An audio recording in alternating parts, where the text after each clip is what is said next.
He's brought his own green screen.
Well, I've got 4 in the house, or it's like fishing. Isn't it? Lovely. Lovely to see you all, boys and girls. How we doing? Not too bad, bro. Happy days. Michael, how are you? As Michael, I've nicknamed Michael's now Gin and Tonic. I want you to do me a favour. Mike's Which muted. one? Only on a Friday. I want you to do me a favour. Just 1 second. Mike's on the mute, bless him. Look at him. Michael, you're muted, darling. Muted, mate. Oh, I've lost him. Yeah, he's fucking proper muted now. Oh, isn't he? We got Strong Angel on as well. Now, Strong's probably got some nice information for us because he's been up at the Royal Courts of Justice playing with the weapons. What have we got there, Al? Kathy, I got Kathy back. Hold it back. Oh, mate. Oh, bless your heart. Kathy back. Oh, mate. He wasn't expecting us to die. Yeah. That brings life into perspective, doesn't it? It does, because when you pick it up, funny enough, it's because your daughter-in-law picked them up for you, didn't she? Yeah. But I tell you what, you end up weighing the same weight as when you came into the world. You flipping do, mate. It's mental. So that's why it's important for us, whilst we're here living, to live and to not let no bastard tell us what to fucking do. Because when you look at it, we're here for 70 years and 10 on given grace. You know, why are we such rollover people? I don't understand why we've lost our fight. We really ain't. Anyway, let's say hello to Michael because I want to bring Strong in as well because Strong, I do believe, has been really playing the game. Yeah, I'm really interested in hearing what he's got to say. How good he is, but he's proven his worth, hasn't he? Oh, hugely. How we doing, Michael? I'm just thinking those two look like the two Ronnies, don't they? I wouldn't mind being a fucking knicker behind them. Yeah. I think you would be both dead. What about the 2 Reggies? Shall we call them the 2 Reggies? 2 Reggies, yeah. Right, so listen, just put what you got on your minds, just on the back burner for a second, because Strong, are you there? Strong Angel, is he on mute? Is he there? Hello there. Can you hear me? How you going, fella? I'm not on mute. No, you're good. You're good. We can hear you. Can't you hear me? Yeah, no, we can hear you. Yes, we can hear you. Can't hear us, bless him. Oh, good. Well, hello, everybody. It's nice to speak to you all again. It's been a while. So, because I am going to go out, I think the steam fridges. Very nice to see you all. And yeah, we have got some very interesting news and a lot of things we can do. So let me try and begin from the basics. As some of you know, and maybe some of you don't, in January we didn't serve it on them, but we posted into really about almost half a year, 30 years in the making. And we got all the spelling mistakes out, and it was done and dusted, and it went in there. And with that went a couple of bits of evidence from Bill Gates' donations, his approved donations. Right. And they were from 2017, 2018, COVID payments to India, COVID-19 payments to India, over $1.5 million, one of them, and the other one was over $1 million. So there you go. Now I spent all Christmas going through all of his accounts, the IRS accounts and his approved donations. And that column wasn't in the IRS accounts, it was only in the approved donations. And the links in the columns take you to web pages, and this is what I've screenshot. Now, it may be evidence, it may not be. It's evidence that somebody in his company doesn't like him, or it's evidence there was COVID-19 payments going out. I don't know. And I'm not the police. I haven't got the ability to investigate it all, but they should have seen them. Somebody in his company should have seen them. If his computers are so great, then we can trust his vaccines. But if you can't even get a database right, I think we've got a bit of a problem. But anyway, that aside, on March the 2nd, I walked into the Royal Courts of Justice and I posted it into their box because they're not there. These people are finished. And I posted it into their box a Part 8 claim, and it was based on Magna Carta Part 2 alone. And I was proving to them via the Quo Warrantor and other bits and pieces that Magna Carta Part 2 was a restrictive covenant running with the land forever, die gratia, in other words, by the grace of God. And that unless you were die gratia, you do not belong in any legislative office on the premises, on the premises. So the premises is an office, and the premises, I'm going Bill of Rights now, premises with two S's in the middle before the last S, that is the land.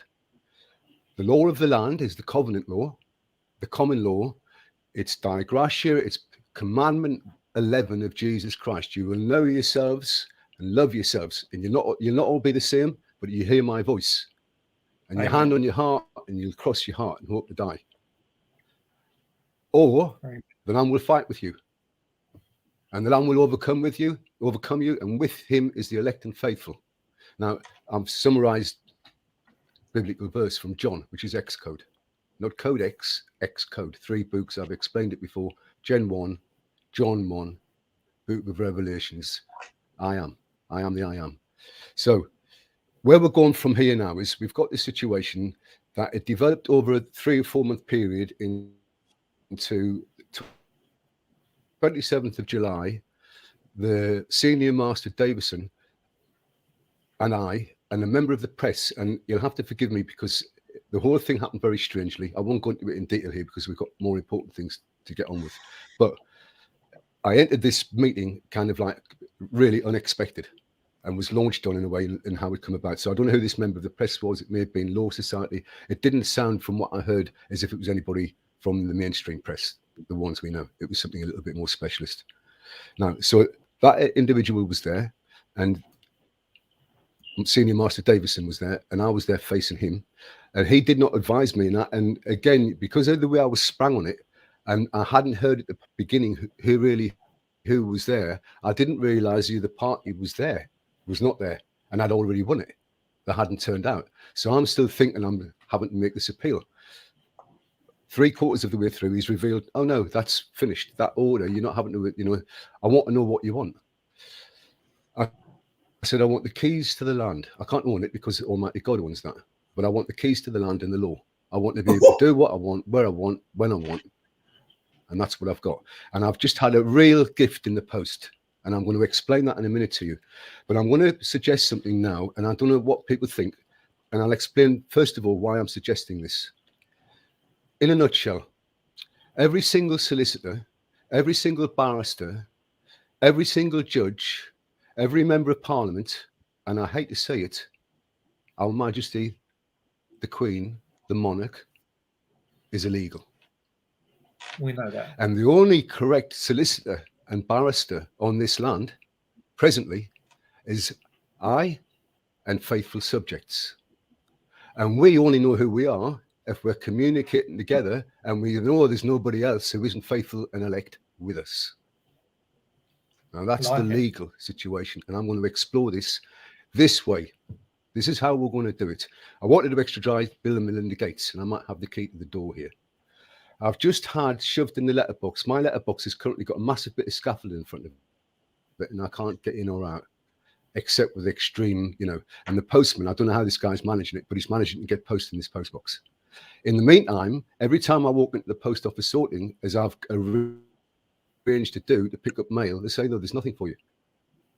And every time I go in there, they're more and more confrontational, in particular one character. But we'll deal with that anon. So and there's other things going on. Lefty, that type of stuff. Bit of racism, bit of this, bit of that. Shove, push, nudge, gang stalking, I think they call it. But all of that aside, this is the situation now. I've had in the post, it was in the post box. It took me quite a while to drag it out. The envelope had been opened. You could see who it was from. So I don't know whether this guy in the post office is now trying to sneak a peek. I've got no way of knowing. They can say, well, I'll destroy the envelope, trying to get it out of the post box. All this stuff. It's from this PRA group who were working for Visa. And they're going to go ahead with the case. They were meant to get the paperwork in by the back end of last week. They've left it to the last minute. They've sent me the second class delivery. I don't know whether it was in the post box yesterday or it was put in this morning. I've been into the post office the last 3 days on the trot, and they've told me there's no post. So what's going on?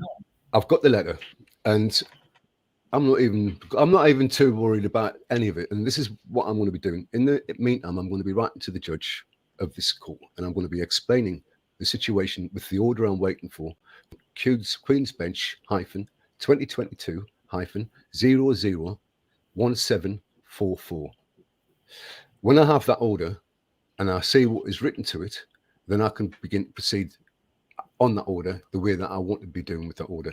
However, in the meantime, I'm just will cite that case number, and in a court they should have the ability to just query the Royal Court of Justice, Queen's Bench Division, because I can't even get the transcript of case that I keep sending off to an email address, which sends me 2 pages I've got to read to find out how to get the transcript page of script, which is sending me to that email address. I'm going to struggle to get it. And let me explain one thing, guys. And you must understand. Right, they corrupt them. I didn't make a record. Yeah, they're all corrupted. Most of these transcripts. Go on, sorry. All right. Well, I didn't make a recording myself, and there's 2 reasons: because it clearly says to you that it's a criminal offence on the blurb that they send you, and secondly, I'm acting digression. I don't need to. I don't have any record of what they say because I already know they're unlawful. End of. So what I'm going to be doing. There's a big problem with Our Majesty the Queen. She's the embodiment of all of us, whether you like her or not, whether she thinks she's a reptile, whether you think she's each children, whatever you think of Her Majesty the Queen, as far as the rest of the world is concerned, she represents the Englishman and woman and child. And her family represents the English family. That's who these people actually are. That was the whole arrangement under the Magna Carta, that sovereignty would go to the Parliament's people sort of situation, who would be represented by a royal who kept the old tradition going, but was now perfectly aligned with the people. So therefore, we are solicitors and barristers for the people.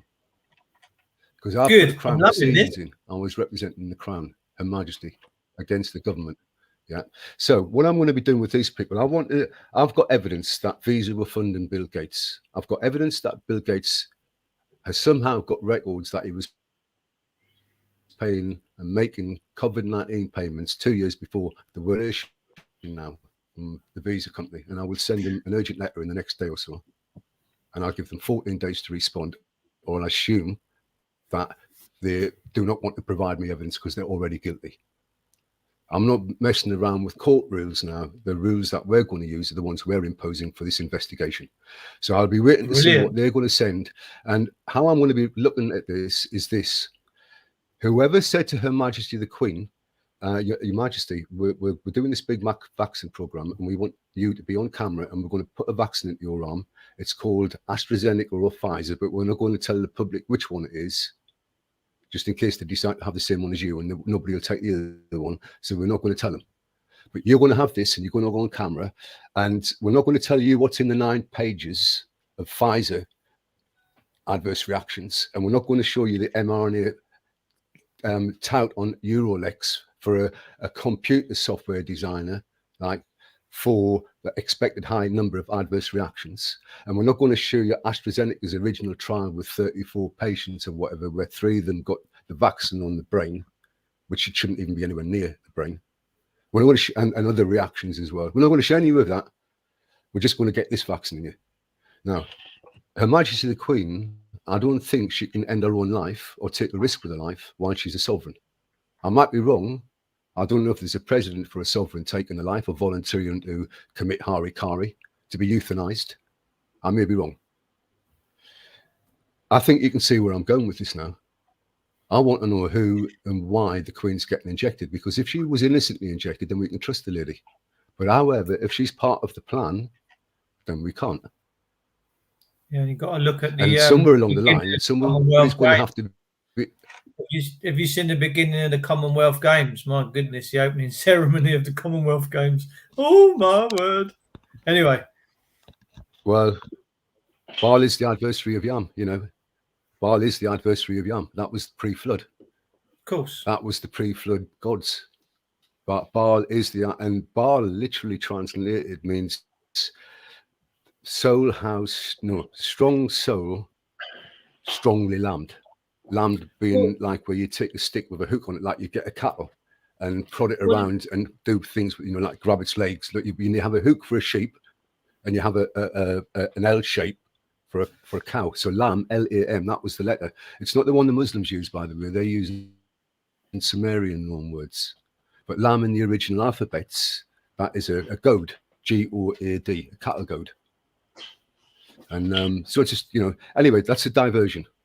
That's a diversion. Sticking with what the game plan is. So I think that we can draw these people into a very nice case where we get them to expose Bill Gates by keep demanding them from evidence. They want $8,000 from me. Can I just explain for all of the people listening? They want £8,000 from me, right? I had a credit card for, I don't know, 7 years. I'd been very good with it. I was paying them something like £200 a month interest. I was living on nothing at the end. I was borrowing to pay them. But I took it in good faith, and I took it in the sense that I can somehow get a job out of this. Now, when I was online with this judge, I actually mentioned I want a job. When he says, what are you trying to do? And I says, I might start this, I might do that. Because I've got to think about me sometimes. And I'm an unemployed person. The whole case was done off an EX160, a waiver. Yeah. So there hasn't been hundreds of thousands and millions of pounds spent on this. It wouldn't have mattered if there was. How can they argue with it? Yeah, they can't argue with the covenant. And it's there right at the beginning of the law. Either they want to trash it and trash everything and start afresh, or my case is correct. And that's entirely up to them. It looks the way they're dealing with it. The letterbox, the lack of communications, the lack of people in the courts, that they're already doing great reset. And all of this, they expected just to mock this sort of stuff up. Might be the case. I don't know. Yeah. Getting back to the debt, £8,000. I asked them at the very beginning, what do I owe you, and what have I paid you in interest in the duration? So from 2014 to 2022, I've calculated it must be something on average £20 a month. That's £120 a year times that, whatever. Or you in other words, I'm probably owing them about 4,000, 5,000. So straight away that takes that down. And then actually, and I don't mind paying them that. I've got no problems with paying them that. And I make an arrangement if it gets found against me, I'll make an arrangement. That's what I'll set up with them. But I'm not going to pay them money for being involved with fraud.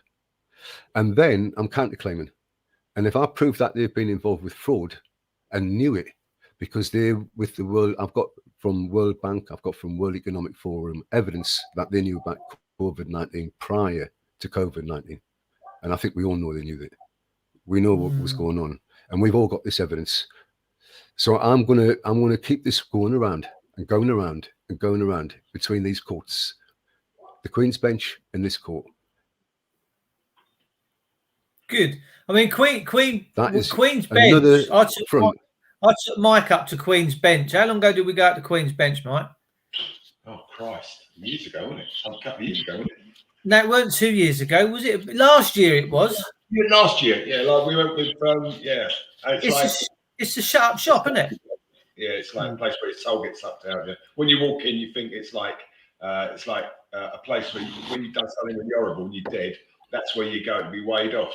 You know, and it feels like your soul's being sucked out as you walk in. It's lifeless, it's soulless, and it's unfriendly. And if I was going to go there to do it, to be weighed off for anything, I think I'd just walk in there knowing I'm not going to have a result here because it's horrible. It's almost like an echoless chamber, isn't it? Yeah. It's no compassion there. There's no love. Very, very cold place. Very designed for anything that you could ever think of. Yeah, and that's at the heart of our establishment. That's at the heart of our people. Yeah, it's a horrible place. I wouldn't want to go back there. Even if I knew I was going to win a court case, I wouldn't go back there. I really would. It's horrible. No. I remember. Anyway, I got a feeling. Intimidating. I got a feeling of darkness when I was there. I took 40 people into Master Leslie's chambers, and then a little while after they stopped you being able to just walk in and have a chat with a master. They put you got to make an appointment there because this guy didn't know what to do when I walked in the room with 40 people. He was like, "Fucking hell, what's going on here?" It was funny. It was funny. So you're doing well in the cult's end, Strong. You're having a go, yeah? Yeah, and there's something I'd like to another thing I'd like for people to know about, which I think is important for them to understand, especially if they're running common law. When when you meet these guys like Allah and all of that, and they're really insistent that they're doing the word of God and their law is from God, and they show you the Quran. And actually, when you read Sharia law, a lot of it is Quran quotes. That's what you call they call it divine law, but it's positive law because it's obviously written by a man. And it's got divine positive. So that's actually what that is. It's divine positive law. Well, oddly enough, our law is divine positive law because the covenant is the divine aspect of the positive law that follows from it. So we have divine positive law. And whenever you meet a legal person, they always try and ignore that side of it. And I think it's really important that in any case you're involved in, the quo warranto, who are you? Because this is who I am. Make sure that you put yourself in law in the first place. This is who I am. This is what I'm supporting. And find out what the judge's situation and ask a pertinent question of the judge. And in your office, is there anybody who could not swear an oath on that testimony? I mean, have you got a Muslim in there? Have you got a Hindu? We're talking scripture. Somebody regularly declared them. Well, yeah, because the word of God, Jesus' word, the grace of God is scripture. The law was given by Moses, grace and truth came by Jesus Christ. Amen. But because the law comes from the grace of God, then what you have thereafter is only Christians can run that fold. The Magna Carta calls what they call a fold. That's what it begets. And the fold literally was an incorporation. And the divine aspect of it wasn't religious. Religion's another thing altogether. That's why the Church of England, which is religious, was given some freedom. The covenant isn't religious. It's about the divine law. Amen. I'm not necessarily religious, but I understand the divine law. Amen. Yeah. Same as. This idea. So going back to that money case again, which can I just say one thing to everybody? Right. It sounds a lot of money. For the amount of work I've done in the last 3 years, it's nothing. It's trivial. If I showed you all the receipts, it was food, largely food. The only luxury I got out of it is sitting in the other room. I bought it from that computer shop that does second-hand computers. They screwed me right over. I ended up paying 400, nearly 500 quid for a PC that does not work. It's sitting in the other room on the table. I can't do nothing with it. I'm still using a Windows 7 machine with an external keyboard, external monitor. Half the USB ports don't work, and it actually works compared to the other thing. But that's another story. And it actually sums up what's happened to all of us, largely English people as a whole, over the years. We've just been getting ripped off right, left and centre. End of, it's simply, and they've been putting the money in offshore bank accounts and this, that, and the other. I can't say it. I'm just hoping there's people who are listening now who really do practice law. I'm kind of, I'm out in the day. I do things. I've got. I mean, I'm sort of like I can't just sit there for 8 hours every day. I haven't got any secretaries. I haven't got all of that going on for me. So it's pretty difficult for me to get all of this sort of stuff together, plus the research and understanding and making sure I've got that right, because you can't always be right unless you, and if you want to be, you've got to really go for it. And what I'm trying to say to people is, if there's people out there who know the law and they enjoy using the law, what you've just learned in the last 25 minutes or so, you will never be able to get that from any barrister or any solicitor or any judge or anybody who's got anything to do with legislating the land, because they know it's their undoing. They can't operate against you when you know that and you run that against them. The covenant. We're talking now, covenant. May not be religious. Yeah? I don't blame you. You don't have to be religious. You just have to. Yeah, the reason the covenant exists, if I explain to you what the Quo Warranto explains, the Quo Warranto at length explains that Genesis 1, John 1, and the Book of Revelations are all X code. By which I mean, if you understand how to decipher or, unencrypt this code, you are given another thing to read. And in the case of Genesis 1, it's an entirely different thing. It's a code on how to change the mitochondria of a female. And the code Genesis 1:1 begins with YX, YM, YM. I can't. It's the only line I ever repeatedly talk about when I'm speaking with people, because it's the most important line, because it tells you a lot of things with 6 letters. But just to focus on something else in them letters that is, again, in John and in Revelations, is the first and the last of those, which is YM. YM was Yam. Yam was the adversary of Baal, and his name to the archaic Greeks was Poseidon, the god of the sea. And the sea to them didn't mean the ocean here. It meant the celestial sea, heaven. So what you're being told in Genesis 1 in code is that Baal and Yam was there. He was the god of Genesis 1. Sorry, Baal wasn't there, excuse me. Yam was there. He was the guy in Genesis 1, and he was the earthly representation of God, because what a perfect man is, if you like, is God perfectly on earth. In the present, hence a cross, not an X, a cross, like a crucifix. Now, and there's other things that you can show with the crucifix. It's development, by the way, which shows you that I'd be correct in how I'm explaining this to you. So that's the first and the last Yam. Also, if you look at this code, YX, YM, YM, the X itself is unpronounceable. That's God's name. He didn't have a name. It's X, past into future, female into male. So it's an intercourse thing. And by the way, the way that you find this code, there's a parameter you have to use to gain every letter. That gives that's an operand. It's either a give or a get, a bit like plus or minus.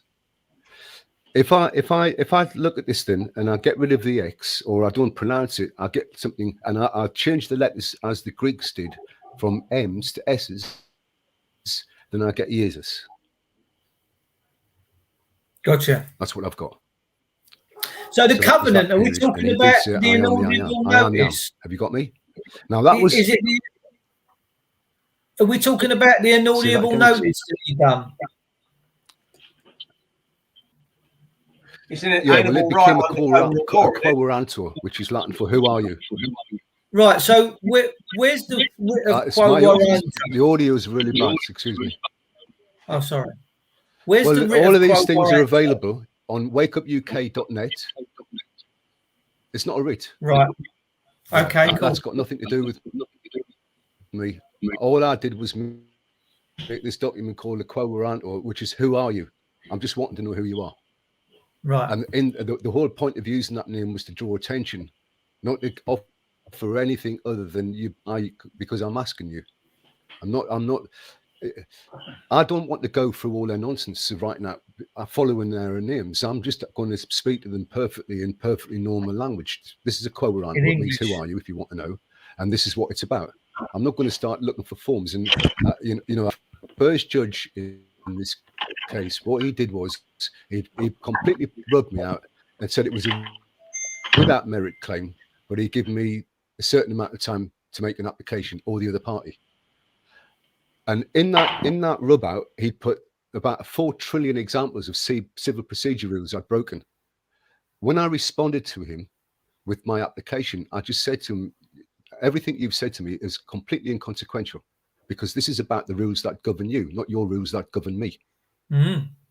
And I can't stress again enough to everybody, the covenant is the rule that governs anybody who wants to legislate on the land. What they do thereafter, provided they stay within the rules of the covenant, they're fine.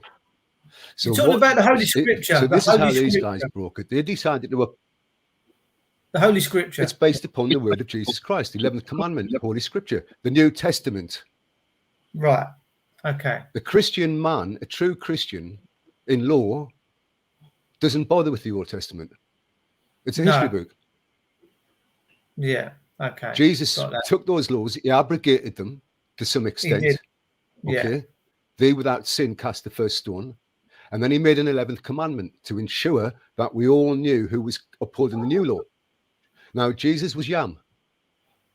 That's who Jesus was. It's the same. It's the same. It's the same character. It's just in a different epoch. Yam was pre-flood. Jesus was post-flood. The paraclete is the law. The covenant is the paraclete. I will send you a covenant, a paraclete, a comforter. That is what the law is, the covenant law. If you uphold the covenant. Now, Almighty God, if you recall, did say, if you break my covenant again, I will never hurt you or make you flood. And there's my rainbow. Where did we find the rainbow? The Jewish Autonomous Oblast. The left wing. There's my rainbow. They're trying to appropriate that covenant type situation. Of course. But it's all about the rainbow, isn't it? Yeah. By every other stretch of the map. Chop off a body part, add a new body part, change your hair color, carry a rainbow flag, fuck somebody up somewhere where they shouldn't be fucked up, or whatever. All that sort of stuff is kind of like anti-covenant, but it's appropriating the covenant to hide itself. Because really, they're the people who look like they're all happy, and and you think about it. When I was a child, a rainbow was a really special thing, not just to see, but when you see it in color, because it really had this kind of sacred meaning to it. Now it's just like, it's them people who aren't like me and who do things I wouldn't, which were always out of order, as far as I ever knew. So I didn't want to get too far into that, Dave, because I'm not people's judge and jury, and I don't. What people do in their bedrooms is their private business. It's got nothing to do with me. It's like praying. You pray in your private closet. Some people might find sex a really good prayer. I've got nothing. People what they do in private. I think it's wrong when it's politically used as a tool, just like medicine has been, and like money has been, and like they use in war presently. Because if everybody here has all had a good look at the footage of Ukraine and wherever you're going to see it, you know as well as I do that 95% of what you're seeing is movie sets, basically. And who was over there speaking with Putin and Zelensky, or Oliver Stone or whoever? So it's loads of money involved in all this. I've always said this, and they just did it recently. The biggest CERN thing, 14 terahertz, and all of that. To do that experiment, they need data. It's data driven. To get data, they have to have people using digital. To get people using digital, they've got to give them something to be freaking out over and not wanting to go out the house about. And also to find a way to get them all going to work by working from home, because you get them doing digital. And everybody knows when you work up from home, you've got that tab, and you've got that tab with YouTube on, watching a video with your headphones on. So it's loads of digital, and that's all being shunted off the CERN servers, 97% of the world's internet traffic, and it's driving the proton beam, and they needed 14 terahertz of it. And that all took place, all the changes to their system, by the way, while we were locked down. And the last time they did that was when they released 4G. The shut down CERN, it's called a short, is it a long shutdown or something like that? What do you think? What do you think the motive and thing of CERN is? What do you think is? They say they want to find the Higgs boson, the creation was put together, but is it a bit deeper than this? Well, there's definitely, look, we know there's soul and spirit fields. They've been adequately described by Jesus. He makes, if you read the Red Letter Bible, you can never be in any doubt that these are different things. The next step, once you've got a physical description, is to go for the extra physical. Red Letter, good man. Yeah, because it's a great comfort to everybody, but also it's total knowledge. And I always say to anybody, if you haven't read it, if you can get hold of a copy of the Book of Mary, Yeah. It's missing some of the first chapters and so forth, but it's a great read because you get another insight into the gentleman that was Jesus Christ. Because no man, remember, for Jesus to be perfect, you had to have a bit of imperfection. And I know that sounds like a contradiction in terms, but imperfection sometimes has its uses. Of course it does. It has its necessities. Yeah. Yeah. Because in fact, you went to a very imperfect situation. So the legally. Sorry. We must have a bit of a time lag here on your system. No, just that I'm terrible at putting in. I don't mean to. No, you're right. I do it all the time. When you asked the judge who wanted the keys to the land, what was his response? He said he would try and get the order done as quickly as he could. I detected. So he was going to accommodate you. I think he thinks. I don't know what I think he thinks because he knows I'm correct, and he will still laugh his head off at me trying to apply that correct. Yeah. They and that's how these guys are, because they know at the end of the day, it's 450 years since the Magna Carta was used successfully in a United Kingdom court on its own, standalone. That's the Law Society's own blurb. Now, I wrote to the Law Society a couple of days back, and they may be, because if they don't, I don't know who this character was in the court, but if they're going to put a great big thing about the Magna Carta up on their website, then they should be keeping up to date with it. And if you're making a claim the Magna Carta hasn't won a claim on its own, standalone, for 450 years, except for now, today, why aren't they saying that and letting people know? Because actually, as Englishmen, shouldn't we be rejoicing?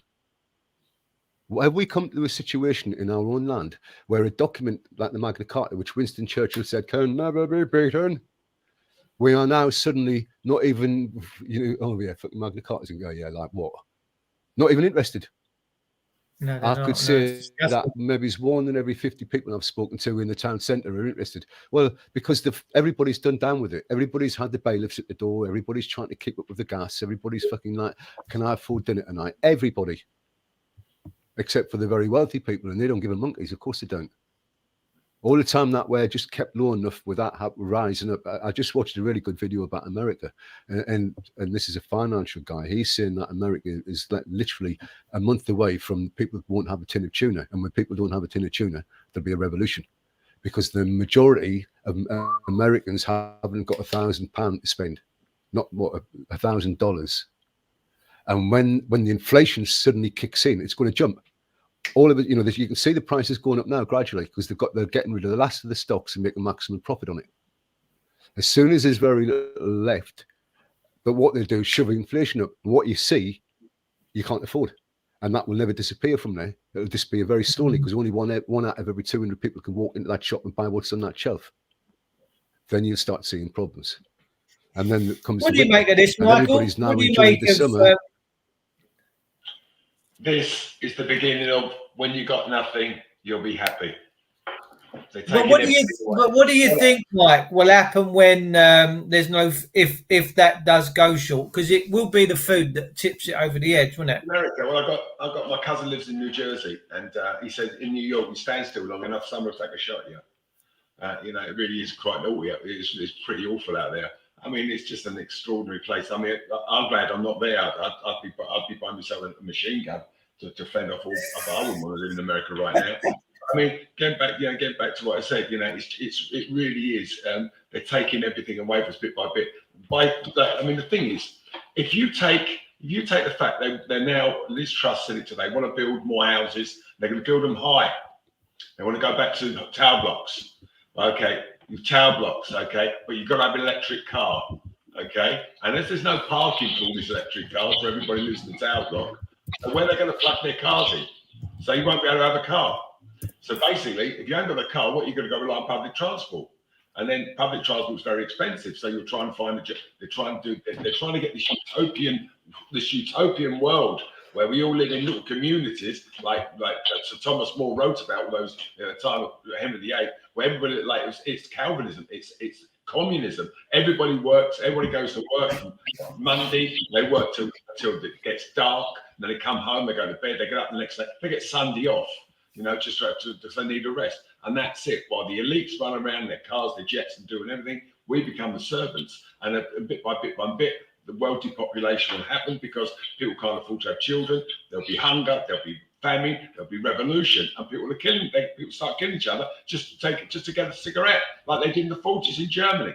So we are on the course now for when you've got nothing, you'll be happier, according to them. But what the reality is, when you've got nothing, you'll probably be dead, because that's exactly where they want us to be. I don't think they give a fuck about us at all.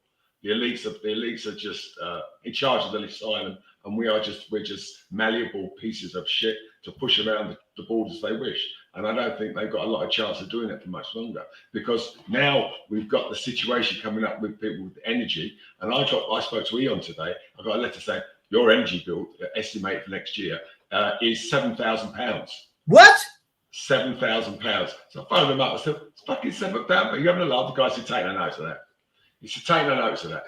So he said, I said, so how does this work then? He said, what's about the price cap? He said, think about the price cap as the cost they charge you per kilowatt. He said, it's like looking at a gas, like in a go to petrol station, you pay for a litre of petrol. The price cap means that, basically, that amount of money. So that's where the price cap comes in. And I thought that's quite well explained. But I mean, to say that I live in a 4-bedroom house, yeah, and there's 2 of us live in a 4-bedroom house. How can it cost £7,000 to heat a house? It can't do. So what about the people who earn like 50 grand? They got 3 kids. They got it, and they're all in their teens, but not quite ready to go to work. They're all like 13, 14, 15.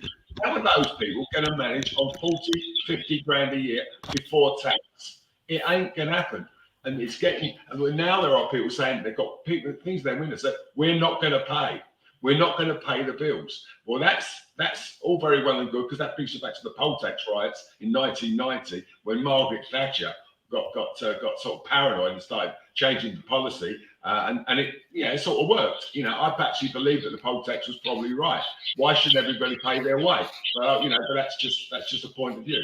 But I mean, you can go back to what I was making, the point I was making. It becomes apparent to me that there is no way that people in this country are going to face the next 2 years when no way.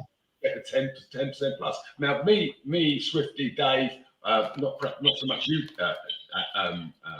Dave, but these two, the 2 Ronnies. I mean, they remember when how much did you pay? How much is the interest on the first house you bought? 8%, 7.5%. People on this don't know what it's like to pay 7, 8, 9% for a mortgage. They don't know what it's like. We do, because that's what we paid. And when we thought nothing of it at all.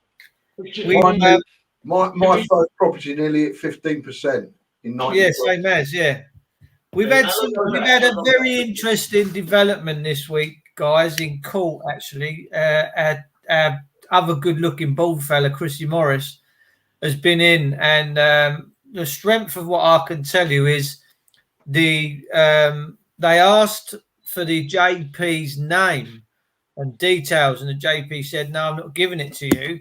Yeah. And then they pulled out this judgment in case law called Regina Vagina versus Felixstowe, 1987.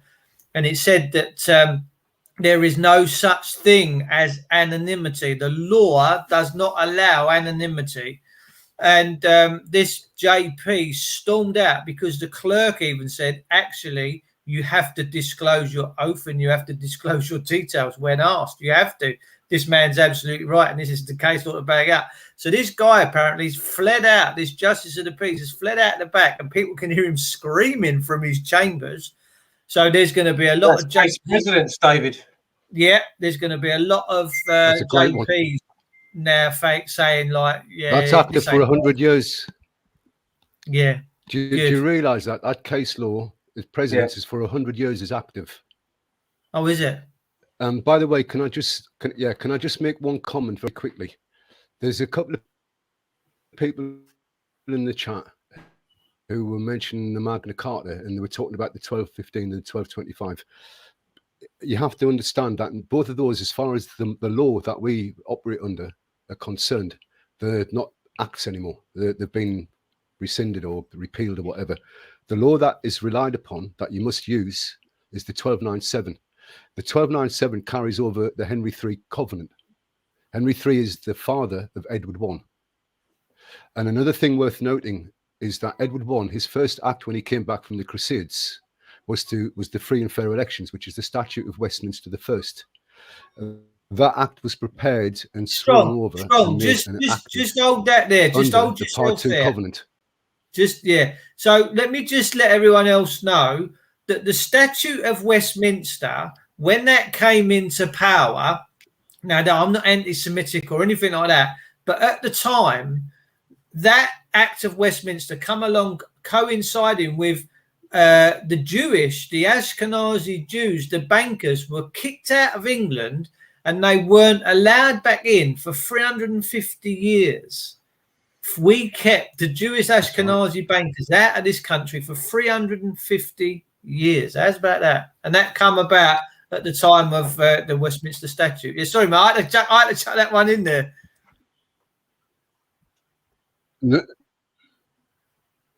No, you're right, and actually, it's a great point because the reason we came back from the Crusades, and if you read the Act, it's well worth going into legislation.gov.uk and reading the Statute of Westminster, because it his way of getting rid of the chaos, and there was violence and all sorts of stuff going on, was to have free and fair elections.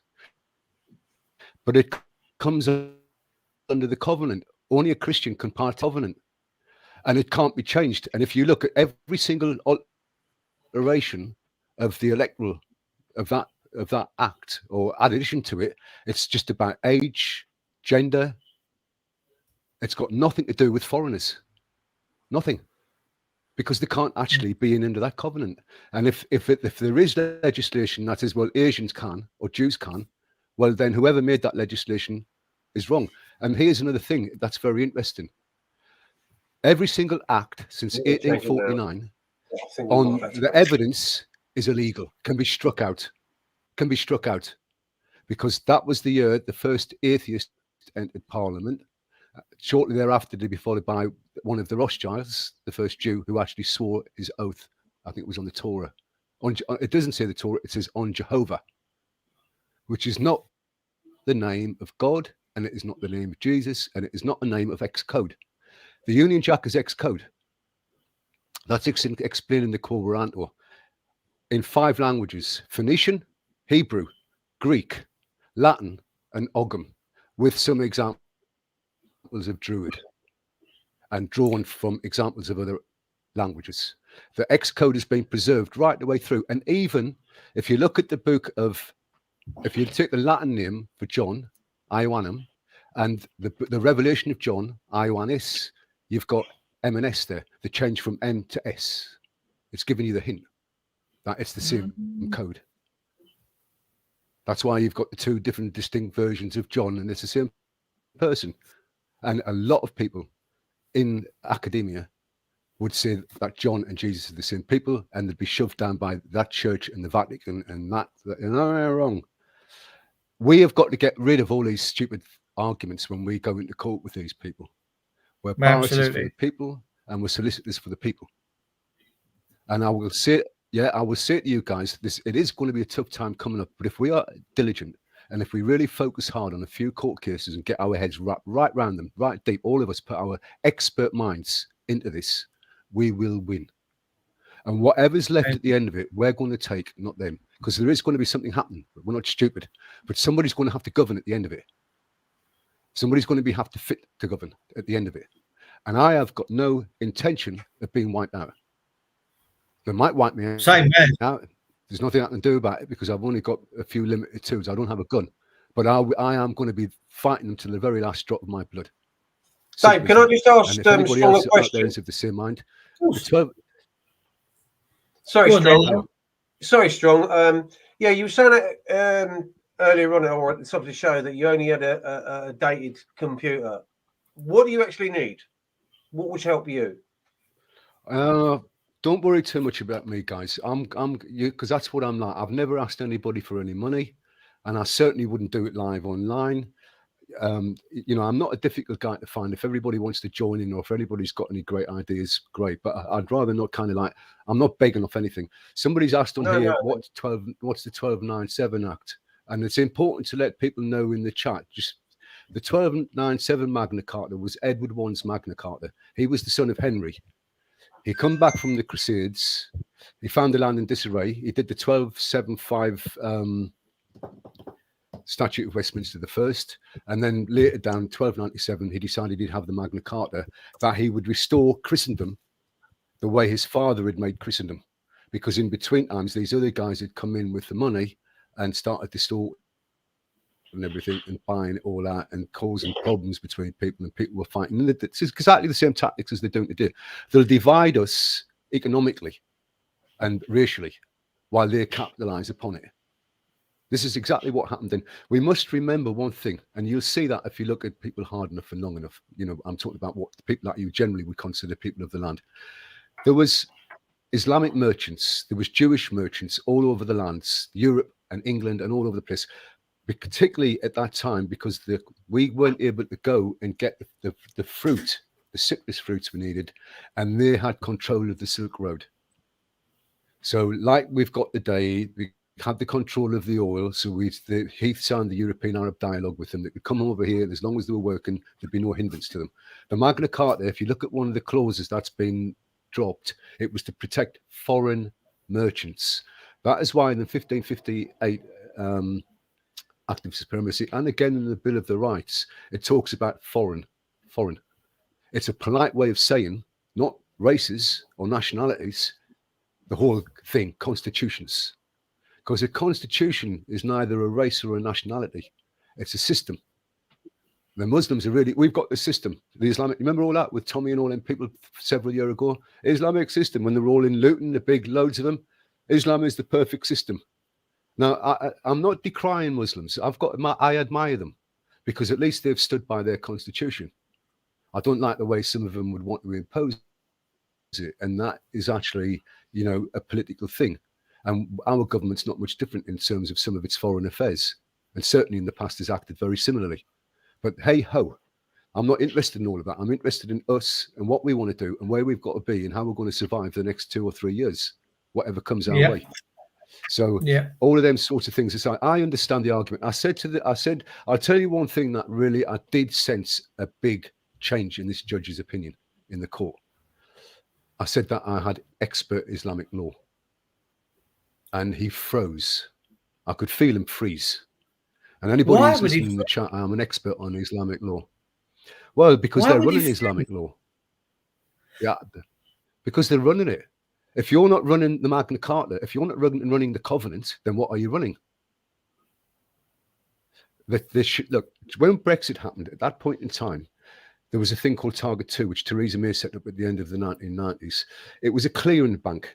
And what would happen is if you were trading from Germany to Greece, this bank would do both settlements. It would pay it and it would take off.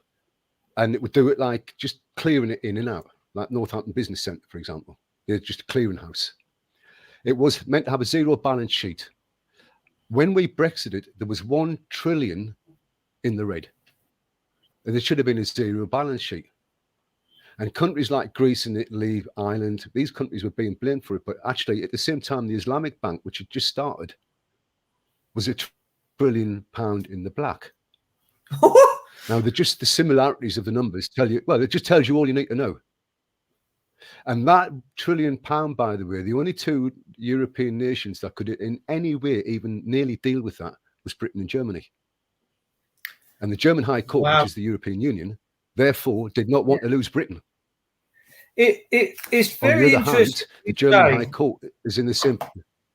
Yeah, it's very interesting what you say about the Islamic law, because when I was at the Royal Courts of Justice quite a few years ago with Graham Moore, Daddy Dragon, people give him some money to donate so he could file a claim, and he did. And I went up there, and quite a few went with him to see what went on. But we went up into this office area at the top, and every woman. And this, I don't care what people are. I mean, look, I got my Turkish brothers and sisters give me the Muslim flag, you know, the star and the thingy. It's just a lovely piece of silver, and I love it.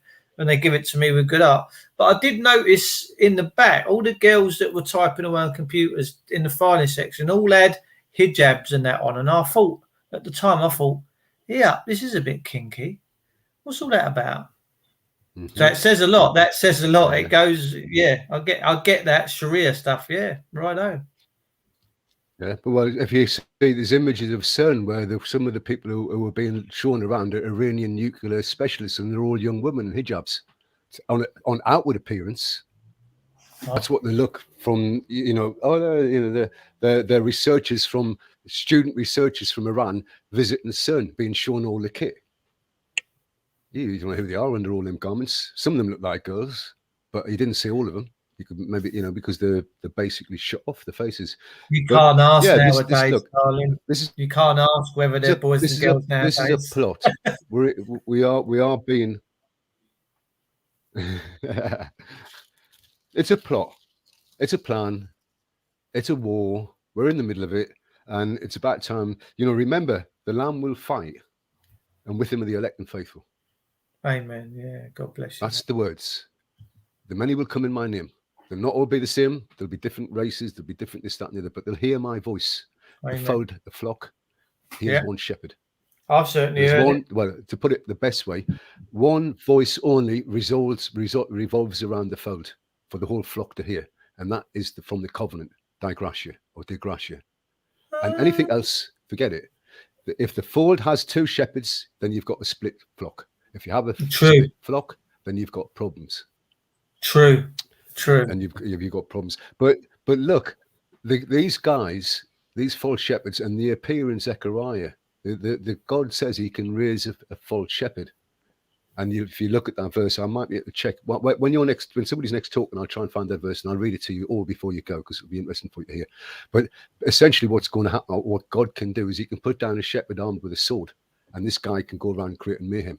And God will always undo this guy. He'll always take the sword back.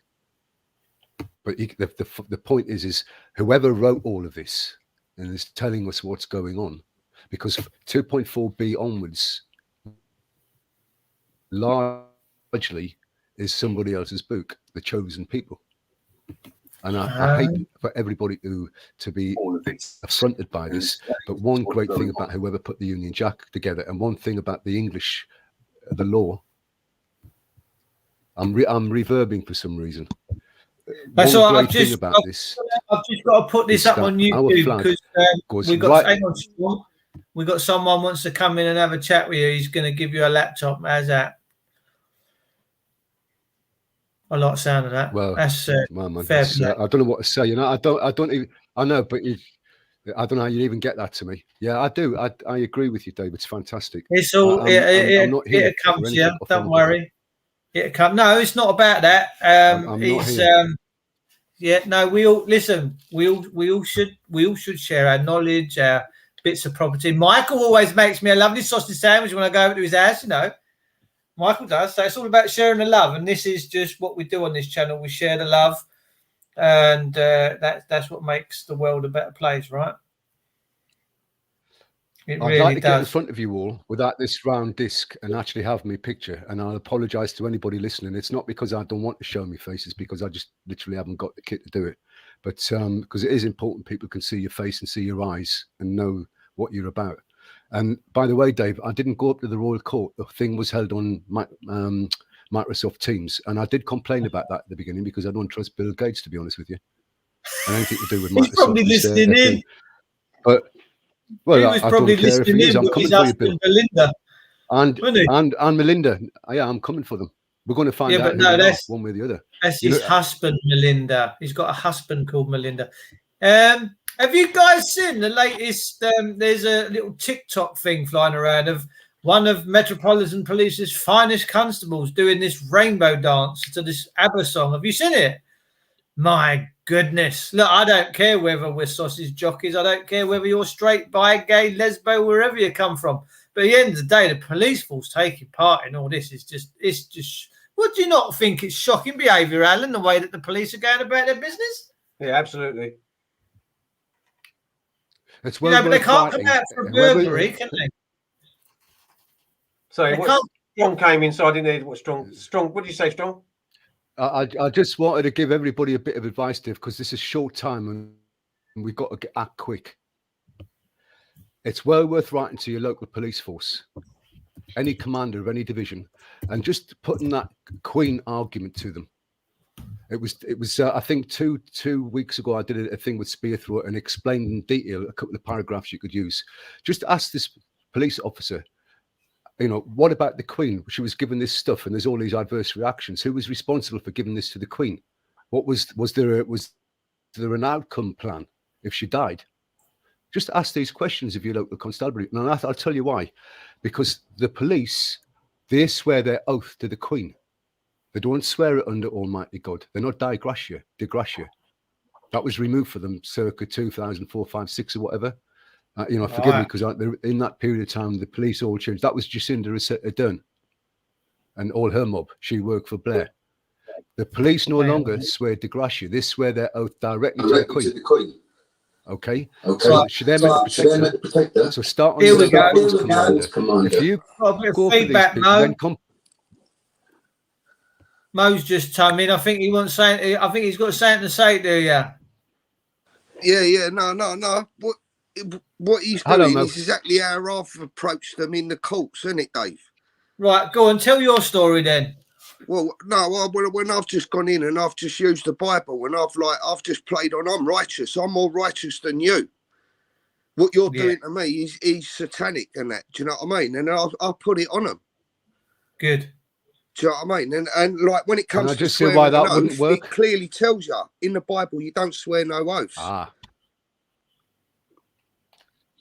And they'll try and trick you and say, "Oh, can you just say it the atheist way?" Yeah. Yeah, but the other thing is, right? I've got a laptop here. He's welcome to have it. It's got Windows 10 on it. Well, that's very, you know. Wow. So if you want to give your number to Dave, and Dave's got my number, and you're welcome to have it, bruv. Listen, because I think it's good. What you've just said is great. The problem is you're dealing with the law, not the spiritual. You're dealing with this temporal. When you go into a law chamber, it's temporal. It's in the present. It's in time. Yeah.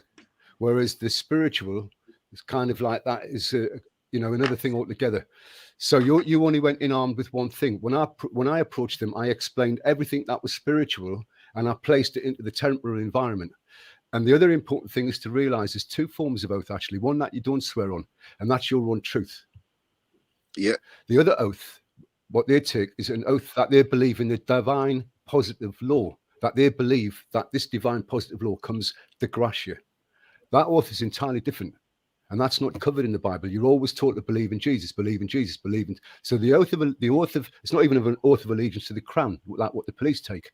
A de Gratia oath, an oath to the grace of God, is you stating with your eyes up to heaven, I believe Jesus Christ lived, died, and lives again. He lived and he died and he rose and he will come back. Everything that Christianity is about the future. So if you look at the word X, the letter X, that's the /. That's the masculine. That's the future. And I don't mean any discredit to the feminine, but the feminine is actually the earth meeting the light. And man, his sperm brings in the light. So when a man and a woman make a child, he's bringing the light. She's bringing the field, that the spirit that comes out of the matter, which he presents the 6 carbon particles. So it's all covered in this X code, because the X code is how you deal with them. If I give you an example, if I take the word BCR, which was the Phoenician, and then you could say the Paleo-Hebrew for rib. Well, that word doesn't mean rib. It's pronounced in English as rib, or that's a way of, but it actually means the house of the ejaculate, or the house of the ejaculated face, because a face was the important part of a personal representation on earth by any human being. Your fingerprint and your face, your forehead. And the reason for that is because your soul it has the pattern of light on it, and everyone's is unique to themselves, which you have on your fingerprint, and it has your face on it, but like inwardly set like a socket. And I was in Los Angeles in 98, 99 with a film script with that in it. And I've put it down in other writings under the name Adventer, which was a BBC Life, the Universe and Everything website, which got sold off, and you can search for that. It's H2 G2. I would recommend anybody to read the Advent, especially the first one. With all these things, you can only say the same thing once, and if you keep repeating it, that's why I don't do long things. There's so much goes on here. All I can just say to everybody is we are correct. You're correct with your belief in Jesus Christ. You're correct in your belief that the Magna Carta is truth and by law, and that the laws that produce from it should be great for the world. And you're correct to believe that it's a covenant.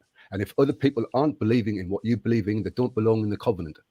Now, I'm not saying, therefore, that you have to go out and fight them physically, but Jesus is clear, and the Testament is clear. The Lamb will fight with them, and with him and overcome them, and with him are the elect and faithful.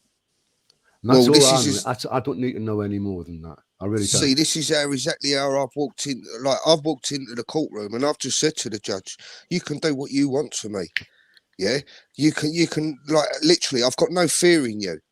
Yeah," I said, "I walk with Christ." So at the end of the day, I said, "I don't care. You can lock me up. You can do whatever you want. You can issue what fines." I said, "I don't walk on that path, mate." I said, I said, at the end of the day, because I walked in there, I said, the first thing I'm going to do, I'm going to bring God into this room, right? And I'm going to pray. Good for you. For the lot of you in this room, right? And I said, so I said, I expect a minute's silence while I have a bit of a pray.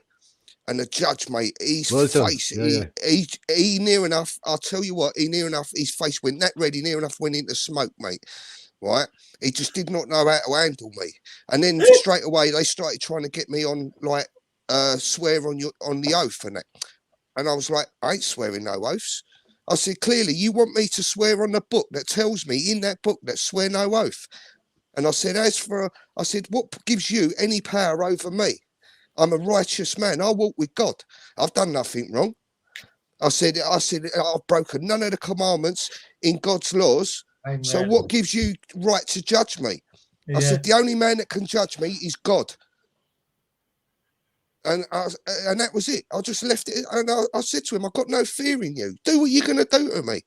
You do what you're going to do to me. I said, I've got no fear in you. And I said, whether you lock me up, throw away the key, kill me, I said, so be it. I said, I know I'm just a piece of meat walking this life for a short amount of time. And I said, I'm prepared for my afterlife. So do what you're going to do. Mate, that was it. He just slammed the hammer and he went, case dismissed, and just let me walk out.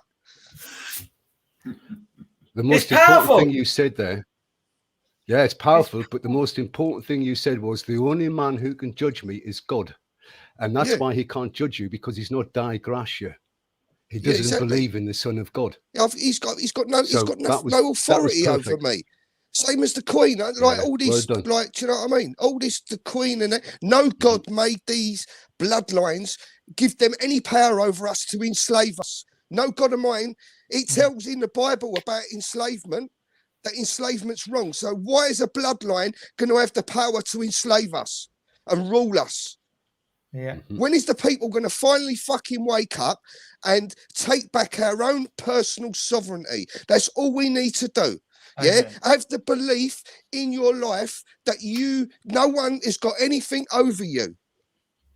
And once you realise that, these people have got nothing.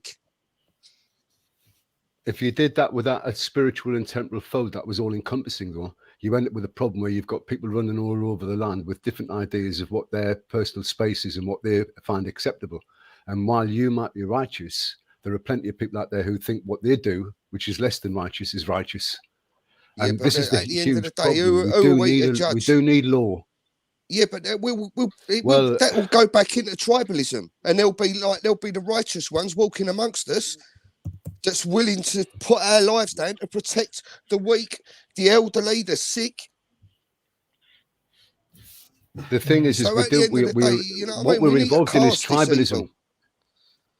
Yeah, but what we're involved in we are. We need to expel this satanic shit off of our lands. We are a Christian nation under God, and we need to bring it back to it. Yeah, and I don't care whether you're a Muslim, agree with you. Whatever. Yeah, I don't care. I don't want to bring anyone no harm. A Christian society, everyone is welcome. Yeah, As long as you just got to live and play the line. Be peaceful. That's all everyone asks. Be peaceful. What do you reckon, Mike? Well, they're not on going to be. what we're saying. Well, I mean, how do you follow that? I mean, what can you say? You just got to sit and listen and take it in. What can you say? Mike, you First of all, look, peace in Islam is death. Peace in Islam is death, right? At-tabut. So straight away, you've tried to exonerate a large group of people who, when they get 16% insertion into this nation, will destroy. They want to bring death. And they're already doing pretty well with just 5 million or whatever them. Well, they don't want to bring death. They want to bring Islam. Well, they do. They want to bring, death to the Christians.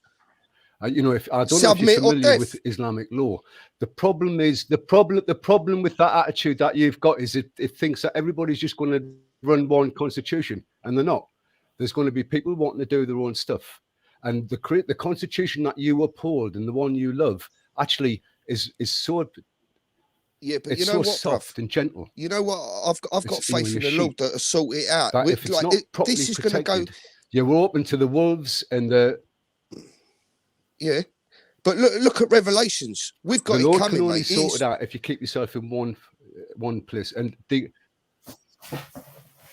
we've got to go to that dark place. There's people that in the comments is that are coming, getting this word digrassia wrong. It's D-E-I-G-R-A-T-I-A. It's Latin. Well, yeah, but it's got nothing to do with. It's not got anything to do with the good part of the Bible, the New Testament, for the other party. Yeah, no, and the other party are using everybody. Yes, there's no doubt whatsoever that Islam is a plant as far as religions go. That it was started on purpose to confront and destroy Christianity in the way that you're seeing now, because it was the West. Yeah. So it was just the Christianity is irrelevant. It's about land. You know, you've got the covenant is about the land, and then the people on the land. But it's about the land first, and that's God recognizing that without the land being a fold that is strong, then the people aren't worthwhile having. Yeah, well, and you've got to see, you've got to start thinking from that point of view. You've got to be as hard as they are. You've got to overcome. You will fight with them, and you will overcome them. And if you don't fight with them, I'm afraid to say they're going to just overcome you and walk all over you. And that's sad as it is. They're gonna. Where we went wrong, what's happened to us is the people who we elected as our officials to make sure the fold had that one voice. They've, behind our backs, altered everything and brought in all kinds of problems. The odd wolf, the odd hyena, the odd serpent, the odd this. And you don't see them anymore. You can't see them. If they're right in front of your face and you're saying to them, you know, they're all right. They're all right. They're peaceful. Well, their version of peace is death, I'm afraid. That's what it is. And you have to read their law. If you don't understand their law, you don't understand them. I said to the judge, well, that's a form. That's between Shia and Sunni generally. Fitna is probably a better word. But the thing is, I'm not bothered about their language. Their language doesn't bother me. Their constitution is not of no interest to me whatsoever. It's not what I believe in. They don't believe in the Son of God. End of. Their Issa is a 2nd century Syrian who had nothing to do with Jesus Christ. His mother, Mary, her mother was Miriam, who was Aaron's sister. That's 1,100 years before. Now, I actually will find some sympathy with that for a certain reason. But if you read Advent, you'll see why I would say that. But that would be so heavy, and that would take you into David Icke and people like that, 0.3. You know what I mean? I'll go way beyond them in terms of depth. Strong, I want people to know this is not a joke. Strong, have you still got my email? Right? You know, it's like we've got to really focus on it. Strong, have you still got my contact details? Yeah, I'm listening. Have you still got my contact details? I don't log in. They're on Gmail, Dave, and I don't log in there too often because they read everything you do. Well, you can use a Proton one. I need your number. I've got that. He's right. Well, text me. Just send me your number. I might even have you in my phone. I'm not too sure, but just text me a number, and I'll get your number over to. I'll get your number over to our man Mo, and Bob's your uncle. You can be Windows 10. How's about that? What a lovely fella. Anyway, no, I don't know what to say. I probably will not go for that. With respect, Mo, I hope you don't mind this. I probably won't go for that because I like to deal with things in my own little bubble and work with what I've got. And God's been very kind to me. And I've never wanted anything off anybody in the general public. I've borrowed from. Yeah, I know you've not asked, bruv, but soon. take it as like. Do you know what I mean? Yeah, I can see. No, what you're it's doing. great. Thank you. There's Is probably the some work young of and the Lord. nearby to you somewhere, like like a family with a child. Yeah, well, yeah. we're gonna listen. We'll do it always. Yeah, you know what I mean. At the end of the day, I donate it to God's work. If I have to go up there and shout at them, if I have to present them this video, yeah, I know you are. I can hear it. It's fantastic. I have to say, I haven't got the same courage. I think. So where are you going in then? What courts are you going in? What courtrooms are you going in? Fighting as many as I can get them into. You know, but where are you? I've been through the Queen's Bench Division. Right. And the next one would be in Hastings County Court. And that would be with the Lloyds and all of them people. That would be financial. And in the meantime, I'm going to be trying to start a little thing going off about the Queen. And I'm not sure where. Well, I'll probably start with one with the police to see if I can get them doing an inquiry for me. I'm going to go for their insurance, and they will have to run that case. And this is something, indemnity. All elected officials are indemnified.